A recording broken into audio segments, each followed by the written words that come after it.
눈이 이렇게 기울어졌을 때 저 반대편에 눈을 이제 어떻게 그리느냐에 대해서 정말 많은 분들이 질문을 해주셔가지고 오늘 한번 답변을 좀 드리려고 합니다. 종이가 있다고 치면은 마치 거기다가 이제 눈을 이렇게 그려놓고 그거를 이제 기울인 것처럼 그리는 경우가 되게 많단 말이에요. 사실 이렇게 접근하기 때문에 여러분들이 반축면 눈을 그리는 게 굉장히 힘든 거예요. 원래 눈은 좀 어떻게 생겼냐면요, 이 눈의 형태가요 사실은 조금 더 볼록하게 앞쪽으로 이제 튀어나와 있어요. 이거를 이제 3D로도 한번 보시면은 이게 완벽하게 평면인가 하면은 사실 그렇지 않다는 거죠. 눈알이 안에 들어있다 보니까 여기가 이런 식으로 조금 튀어나와 있죠. 실제로 여러분들 자기 눈을 감은 상태에서 여기서부터 여기까지 손가락을 한번 싹 쓸어보세요. 눈을 감은 상태에서 한번 싹 쓸어보면은요, 여기가 볼록 튀어나와 있다는 걸 알 수 있어요. 그거 때문에 굉장히 신기한 일이 생겨요. 머리를 조금 써봅시다. 눈을 살짝 데포르메 해가지고요, 한 3단 정도로 나눠서 생각을 해보죠. 약간 도형적으로 한번 접근을 해봅시다. 3분의 1 형태로 가운데가 눈동자가 있는 구간이고 약간 이런 모양의 눈이 있다고 한번 쳐봅시다. 앞에서 보면은 눈이 이렇게 생긴 거죠. 근데 이 눈이 실제로는 어떻다? 원래는 튀어나와 있는 겁니다. 위에서 보면은 살짝 튀어나와 있는 형태겠죠, 가운데가. 아까도 말씀드렸던 것처럼 눈이 동그랗게 생겼으니까 이 말이에요.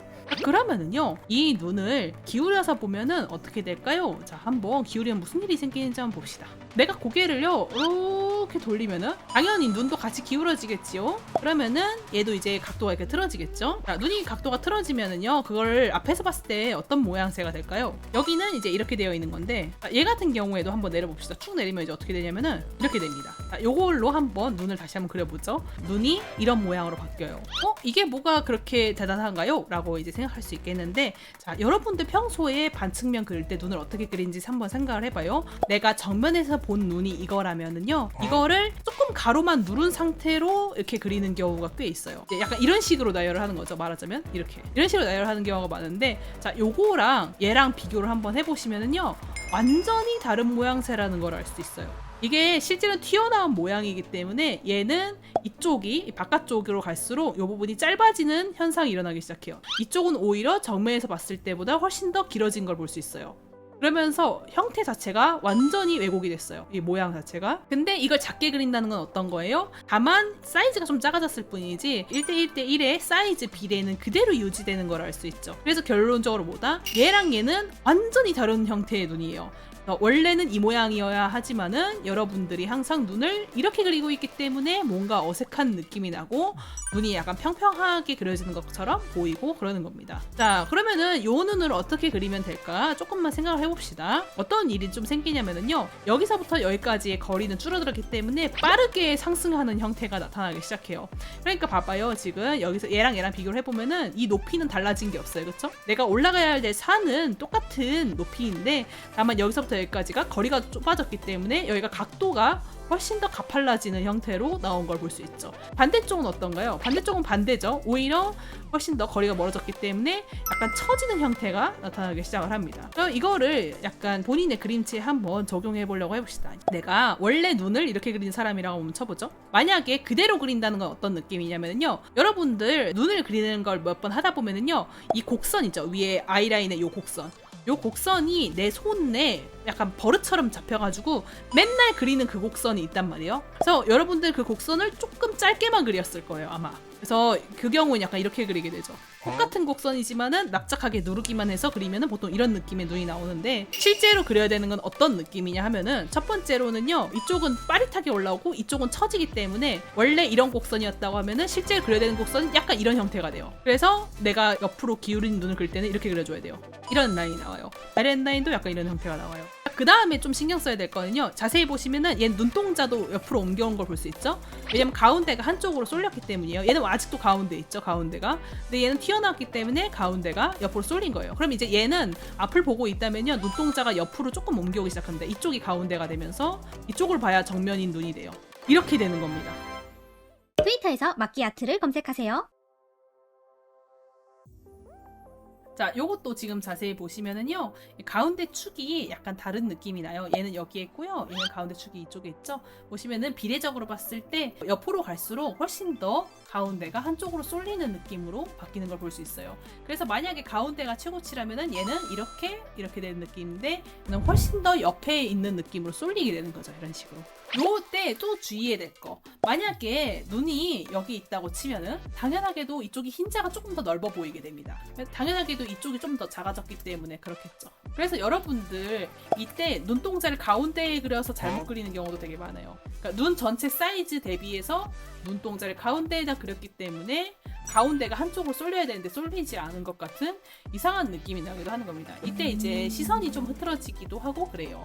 흰자가 여기가 너무 많이 보여도요, 이상하게 생각하실 필요가 없어요. 원래 그런 거가 맞아요. 그거를 중심으로 해가지고요, 한번 이제 그림 보내주신 분들 거 수정을 좀 해보도록 하지요.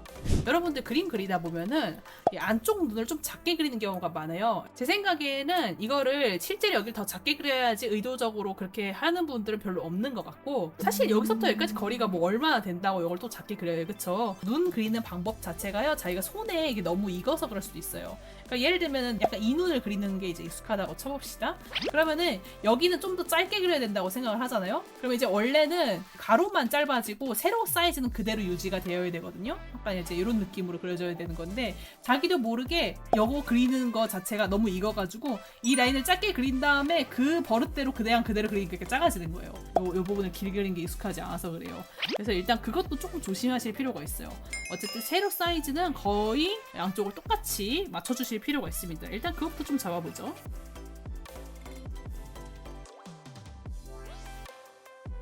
일단은 이쪽 눈을요, 약간 반절 정도 놓는데, 사실 여기도 약간 옆모습이기 때문에 완전 가운데는 아니고 한 이 정도쯤이 가운데라고 봐야 돼요.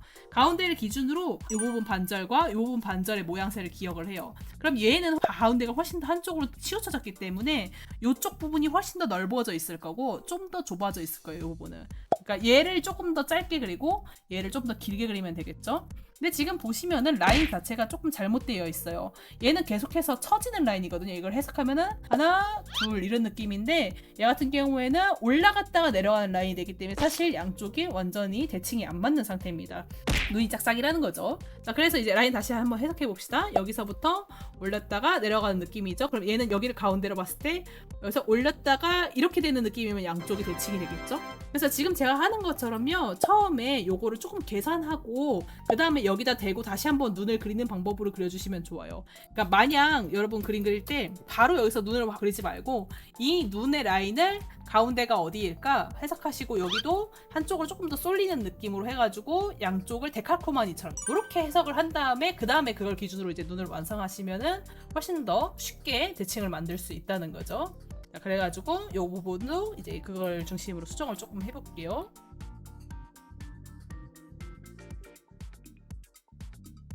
자, 지금 원본이랑 다시 비교해 보시면은 일단 이거는 사이즈도 다르고 좌우 대칭의 형태 자체도 이제 잘 맞지 않고 그래가지고 그런 것도 좀 수정을 겸사겸사 했고요. 그러면은 이제 반대편 이쪽 눈을 아까 제가 말했던 원리에 맞춰가지고 딱 뒤집어주는 느낌으로 작업을 해주면은 이런 식으로 반대쪽 눈이 자연스럽게 대칭 형태로 바뀌는 거를 볼 수 있어요. 훨씬 나아졌죠, 그쵸? 사실 지금 아까 대칭에 대해서 얘기할 때 조금 실제로 적용하기에는 조금 어렵겠다 하는 생각을 하신 분들도 있을 거예요. 이게 근본적인 원리는 눈이 튀어나와 있어서 저런 일이 생기는 거기 때문에 제가 쓰는 방법을 이제 겸사겸사 한 번 더 말씀을 드리자면요. 애초에 눈에다가 십자를 그린 방법을 전 많이 씁니다. 눈에다가 십자를 이렇게 그려가지고 만약에 정면에서 봤을 때 약간 이런 형태라면은 옆에서 봤을 때는 얘가 조금 더 지우쳐졌으니까 약간 이렇게 되겠거니 하는 생각을 하는 거죠. 보면 위쪽 라인이 좀 달라지죠, 자연스럽게. 그래서 이 십자를 그리는 방법도 괜찮아요. 자, 예를 들면은 봐봐요. 이쪽 눈 같은 경우에 가운데가 어디인지 한번 생각을 해보는 거예요. 원본 위에다가 내가 이 눈이 얼마나 튀어나와 있는지를 이렇게 계산을 해보는 겁니다. 그러면은 얘는 그것보다 훨씬 더 가운데가 옆으로 가 있을 것이고, 그 다음에 이제 여기 가운데 약간 이렇게 되겠죠. 이렇게 십자선을 그려놓고 나면은요, 요거를 대칭으로 만들기 더 쉬워져요. 자, 보시면은 여기를 이렇게 그려준 다음에, 그럼 이제 여기는 한 요 정도로 그리면 되겠다는 생각이 들죠.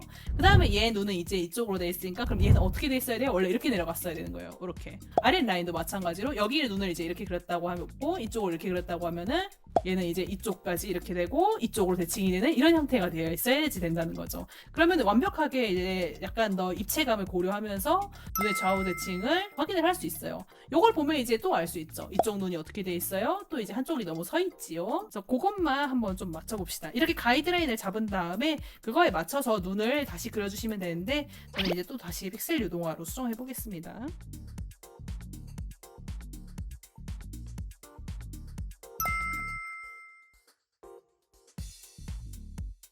맞아요. 눈은 이렇게 굉장히 작은 차이로 느낌이 많이 달라져요. 저 어떻게 보면 이 차이가 뭐 결국엔 곡선인데 그쵸? 겨우 이런 차이로 인상이 달라진다는 게 참 신기하죠? 네, 달라지기 때문에 여러분들 눈 그릴 때 많이 한번 고민을 해보시면 좋을 것 같아요.